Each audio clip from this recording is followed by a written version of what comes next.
Hello friends, welcome back to our channel.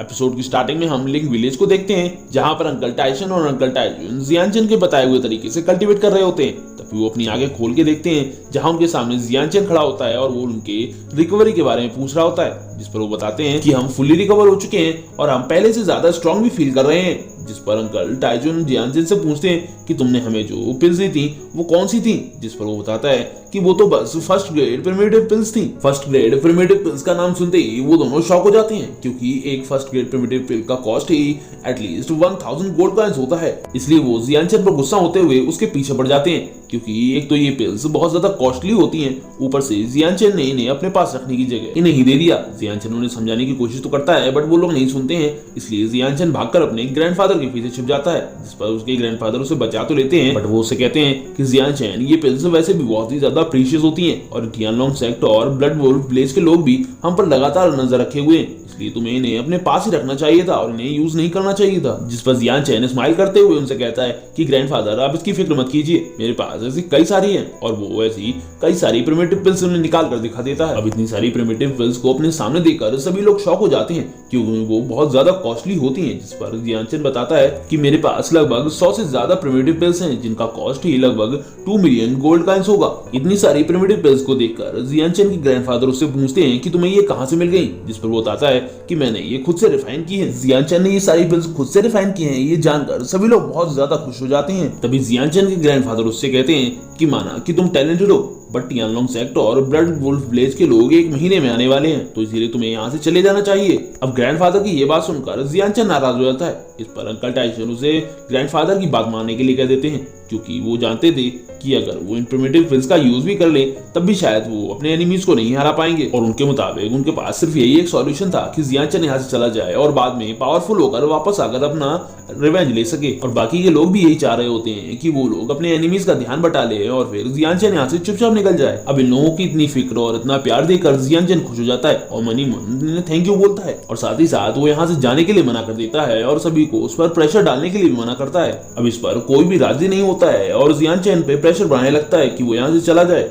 इस पर जियानचेन ने उनकी बात ध्यान से सुनने के लिए कहते हुए अपने ग्रैंडफादर से कहता है कि क्या आपको याद है कि मैंने आपसे कहा था कि मैं 1 महीने में इस बात को इंश्योर कर दूंगा कि हमारी फैमिली किसी से ना हारे, जिस पर वो हाँ कहते हैं। तो अब जियानचेन अपना प्लान बताते हुए कहता है कि मैं इस 1 महीने में सभी लोगों को 10-10 प्रिमिटिव पिल्स दूंगा, जिससे 1 महीने बाद हमारे पास दर्जनों जेन युआन रेल्म और कई सौ 9 ग्रेड एनर्जी रिफाइनिंग रेल्म वाले वॉरियर्स होंगे। अब ये बात सुनकर जियानचेन की बातों पर ग्रैंडफादर बिलीव नहीं करते हैं, क्योंकि सभी लोगों को 10-10 प्रिमिटिव पिल्स देना कोई मजाक की बात नहीं थी। इस पर वो कहता है कि क्या आप मुझ पर भरोसा करते हैं, जिस पर वो पहले तो सोचते हैं, फिर वो चिल्लाते हुए कहते हैं कि हाँ मुझे तुम पर भरोसा है। जिसके बाद वो अपने पास से 3 कल्टीवेशन मेथड की बुक निकालते हुए सभी लोगों को दिखाते हुए बताता है कि ये मुझे बाई चांस मिली थी। जिसके बाद वो तीनों टेक्निक्स के बारे में बताने लगता है, जिसमें से पहली टेक्निक शैडो ब्लड स्लैश की होती है, तो वहीं दूसरी टेक्निक शैडो ब्लड किल की होती है, और जिसके बाद तीसरी टेक्निक एक 7 स्टार रोटेशन एरे की होती है। और अगर वो लोग इसे अच्छे से प्रैक्टिस कर लेते हैं तो वो लोग स्पिरिचुअल रेल्म वाले स्ट्रॉन्गेस्ट वॉरियर्स को भी इजीली डिफीट कर सकते थे।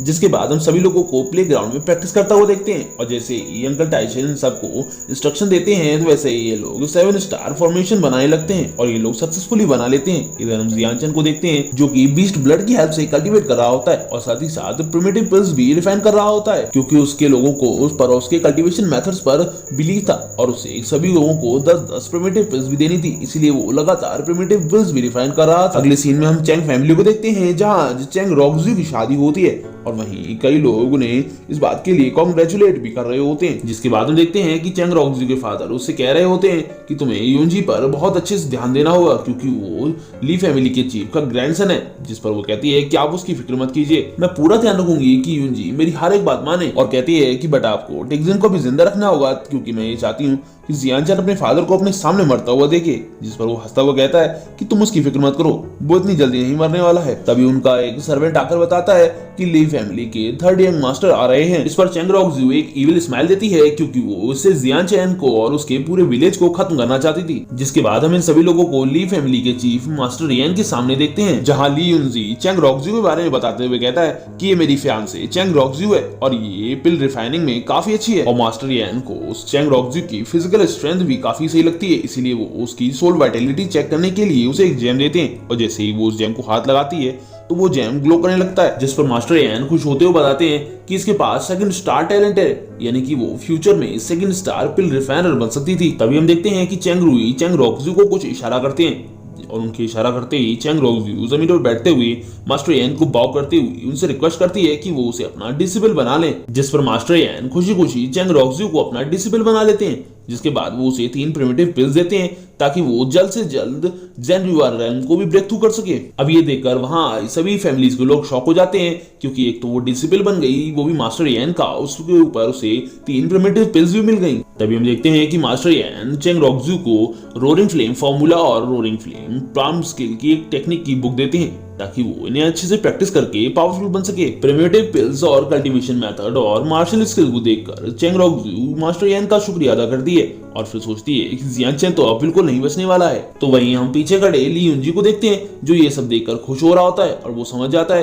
कि मास्टर यान को चेंग रोकजू पसंद आ चुकी है और अगर उसे अपनी फैमिली का चीफ बनना है तो उसे सबसे पहले चेंग रोकजू को खुश करना होगा। इसलिए वो उसके पास जाते हुए पूछता है कि चेंग रोकजू, मैंने सुना है कि जियांचेन अभी भी जिंदा है। इस पर वो भागते हुए आती है, रोते हुए उसके गले लग जाती है और कहने लगती है कि प्लीज मेरी मदद करो, जियांचेन अभी भी जिंदा है और वो बहुत ज्यादा स्ट्रांग हो चुका है और उसने हमारे विलेज के कई सारे लोगों को मार भी दिया है और कई लोगों को बुरी तरीके से इंजर्ड कर दिया है और उसने ये भी कहा है कि वो टियानलोंग सेक्ट को भी नहीं छोड़ेगा। इस पर वो गुस्सा करते हुए कहता है कि उसे क्या लगता है कि वो शैनन टाउन में सबसे ज्यादा पावरफुल है, मैं उसके विलेज और उसे आज ही खत्म कर दूंगा। इस पर मास्टर यान भी लियूनजी का साथ देते हुए कहते हैं कि अब उसके विलेज को और ज्यादा जिंदा रहने की जरूरत नहीं है और वो अपनी पूरी की पूरी आर्मी भेज देते हैं। अब हम देखते हैं कि 1 महीना पूरा हो चुका होता है जहां ब्लड वुल्फ क्लैन के लोगों को उनके लोगों के मरने का पता चल चुका था, इसीलिए वो अब जियांचेन के पूरे विलेज को डिस्ट्रॉय करने के लिए आ रहे होते हैं। इधर हम लिंग विलेज में देखते हैं जहां अंकल टाइजून और फिर ग्रैंडफादर तीनों के तीनों कल्टीवेट किए जा रहे होते हैं और उन लोगों ने लगातार प्रैक्टिस और कल्टीवेट करके सिर्फ 1 महीने में ही जेन्युइन रेल्म के 9th लेवल को भी ब्रेक थ्रू कर लिया था। इसलिए इन सब के लिए वो जियांचेन का शुक्रिया अदा करते हैं, क्योंकि उन्हें अपनी लाइफ की सबसे ज्यादा कल्टीवेशन इसी टाइम में की थी। और इसी के साथ ये एपिसोड यहीं खत्म होता है। वीडियो पसंद आई हो तो लाइक शेयर और कमेंट करना ना भूलें। Thanks for watching.